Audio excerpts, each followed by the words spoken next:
Hey guys, some gamer dude here. I said I wanted to do at least one last scripted video actually talking about Force of Will, as I did have something I wanted to talk about. This is it. To say Force of Will has had problems since its inception is an understatement. There hasn't been one meta without a problem. Sometimes scarcity, mostly balance, recently printing. Force of Will has never had a truly solid era. It's arguably gotten worse over time in terms of balance too. From unforeseen combinations in Bahamut Leviathan to a stream of genuinely broken cards. Former translator Jordan Blanco did at least say he understood costless cards like Regalia to be a problem, but the game arguably got worse under his tenure. Gradually, over time, the game slipped down. It took a heavy blow with Reflect Refrain, but even after it was addressed, it was just problem after problem. The damage had been done. The only uptick the game got was Magic YouTubers, growing disgruntled with Magic, looking to Force of Will with no knowledge of its own problems. Then Jeff Finnegan, the new global liaison, happened in February 2018. Not only does Jeff have far more power than Jordan, Jeff seemingly gets it. He talked a very good talk, speaking of the problems and wanting to address them over time. We didn't know if it'd cause actual change or was just saying things to win over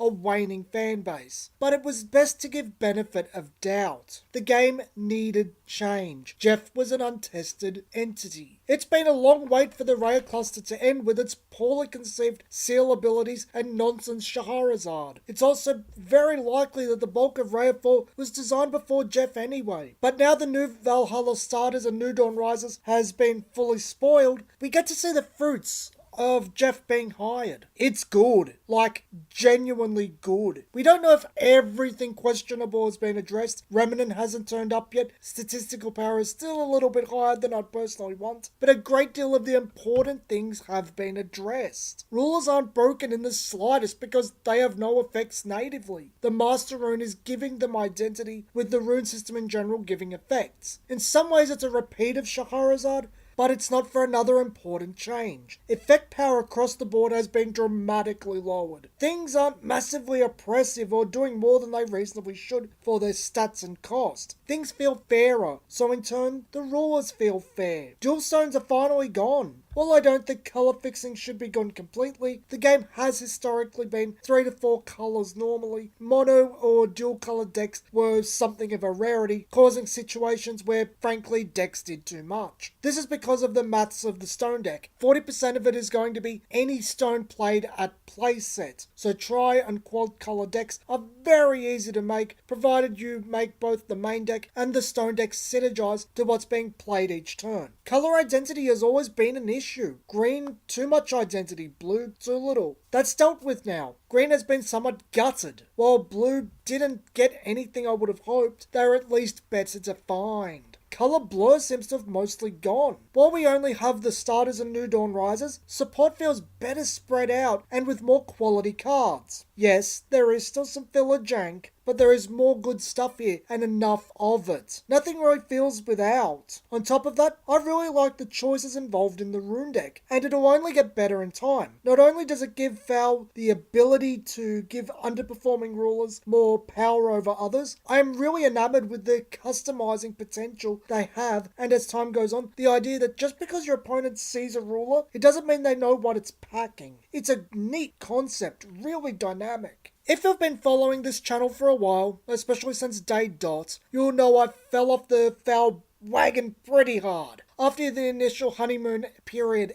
ended and I saw how the company really operated at the time, I steadily grew resentful to the point of no longer wanting to participate. I've kept an eye on the game, but for a while there, I genuinely thought it was done for. It was hemorrhaging players and things were getting worse over time. I fully thought it was for the best for the game to run its course and later someone to buy the IP from IG, then do Force of Will justice. The core game is good and deserved better than what was being done with it. However, I believe the game Jeff has requested the developers produce with New Valhalla is exactly what I would have wanted from a Force of Will reboot. Jeff being both new blood and a fresh face gives the feel of that reboot, and the newfound quality of the game itself makes even me, someone incredibly jaded towards the game, wish to invest into it again. It, in many ways, is what I was hoping Raya Cluster would be. Jeff has proven to me he can both say the right thing and influence the production of a much higher quality product. That's why I wanted to make this video.